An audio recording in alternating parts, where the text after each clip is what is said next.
Miniature Market has thousands of board games at discounted prices. Click the direct link below to see all of those discounted games. Hello my friends, it's the Game Boy Geek here. I can't believe that 2023 is almost over, so it's time to start doing my best of videos of all different categories of games. Today we're going to be taking a look at the top 5 party games of 2023. In recent years, I haven't had a list big enough to put on its own like this, so this was a great game for party games. Let's take a look.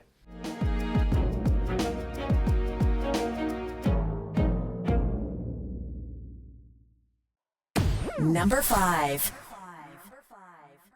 The first one is Ensemble. Now this one is sort of a art interpretation party game where there's going to be a card out there and it's going to have certain art on it, and you're going to be showing, trying to cooperate with others without talking as to which card that is most like of a display of other cards. And you're trying to be there and you're trying to have everybody pick the same thing, and if so, you get up to the next level. And now there's more cards that you need to probably, possibly try to say this one is most like. So as you get better and as you get level to level, there's more and more options as to which card that goes, and it's fun. It's kind of like Dixit meets The Mind. It's a really fun game. It's cooperative. They have some envelopes that you can open up after you've won the game. Once, twice, or 3 times if you've won it. They open up more envelopes with more cards and more secrets in there of how the game plays. But if you're looking for, something that plays a decent amount of players as well, but if you're looking for something that has that's very easy to get into, you just say, hey, this one card, what is it most like? Which one of these cards? What number? It's super easy to play, but it brings interesting things as to, oh my gosh, I never really thought about that. You're right, it does have to do with that because of that. And that is the fun of the game. But if you like art interpretation party games, Ensemble is a great one. Number 4. This next one is Ferret Out. This is kind of like Just One with a hidden traitor, if you will. In this game, each round, you won't know whether you're the traitor or not. You won't even know. But you're going to get a word, and you're going to be trying to write a one-word clue for that. Everyone spins it around, and you're trying to figure out who is the odd person out. Who's the one person that had a different word where all the rest of us had the same word we were trying to give a clue for. And you might figure out, oh crap, I think I'm the odd one out. Well, if so, at that point you play Just One, and based upon the other player's clues, you're trying to guess the clue that they were basically given a clue for.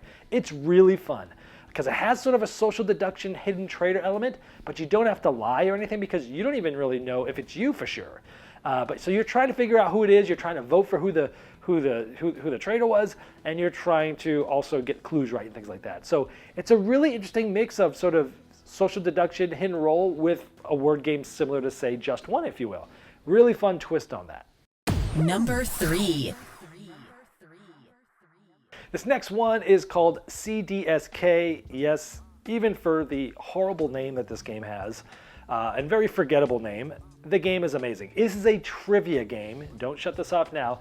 This might be the best trivia game since Wits and Wagers to come out. They just get it right. You split up in the teams and you ask all these different categories, and you ask them like, how much do you know about blank? Music or taxes or Lord of the Rings or Star Wars. And it's great because even if you know nothing about it, you could probably get the one question right or two. Because you might say, I only know a 1 out of 10, right? They're going to give you an easy question. If you get it right, you go 1. But if you said, hey, I'm really good at this, give me an 8 question. So they give you a question of level 8, and if you get that one right, which is going to be really hard, you're going to get to go 8 spaces on the board. You're trying to race to the end of the board, finish the finest challenge, and win.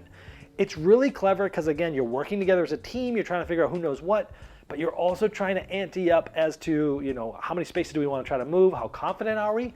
But there's also some layers of depth of strategy as to like, you know what, let's go 3 or 4. Well, 3 puts us on this category. 4, if we get it right, puts us on this category. We're better at that. Let's go for the 4, right? There's some light level of strategy here as well. This has been a huge hit for both gamers and non-gamers for me. CDSK, great trivia game. Number 2. Next one is 0 to 100. This game is a team versus team party game where you split up and you're trying to figure out something from 0 to 100. So there will be something out there, like a name of something, that you have cards of, and you're trying to figure out what is it closely match in numbers. So in the first round, the number is 50. So you look at all your hands of cards and you say, which one of these things, the closest thing is the number 50. And so you're doing that, right? Now, you're trying to be the first person to sort of like run out of cards or only have one left. And so the one who's the furthest off has to draw another card, meaning they're getting further away from winning, but whatever their number is the new target. So now it might be 89. So now you look at all your cards, you're like, which one of these cards, the answer is closest to 89? But the other cool thing is you have these 3 other cards that are sort of strategy cards that like help you manipulate the number, but they're one-time use. It's really clever because the numbers are always changing. You're trying to figure out which card goes with which number. You can manipulate the numbers, and it's just a race to be the first one to sort of get down to the one card left, if you will. So it's very clever. It's really fun. I hope they come up with an expansion with more cards, because once you've seen them all, you've seen them all. Whether you remember the things or not, that's to be seen. But 0 to 100, great party game. Number 1. My number 1 is a game called Blob Party. And it's my number 1 because it's worked great with gamers and non-gamers. I've taken it to some neighborhood events, and I've taken it to game nights, and everyone has loved it. This one, it's interesting because there'll be one player gets to select one of 3 cards, and there's a category, and then there's an item. And you're trying to give a one-word clue that brings these things together. But the twist is you win if all players, by the end of the 7th round, are all as one blob. Because everyone gets this cool little piece of clay with a little cute little googly eye. And you're basically trying to match other people. Now, when you match other people, you put your blobs together and you're now one team. And what you're trying to do, so now after the first round, like 3 of you might be on one team, 2 of you might be on one team, and there might be 2 or 3 others that are solo on their own. They didn't match anybody. And so now the people that are on teams on the next round, they're all collectively coming up with one answer together because they are like one blob, right? And so as you're getting closer to the end, you have less and less people to match, but it makes it harder because you have to match them. And you're trying to make it so everybody gets on one blob by the end. This game has had a lot of stand-up moments. It's had a lot of funny moments where just one person can't get on the page of other people. It's got explosive moments when you finally get there, everyone jumps up and cheers.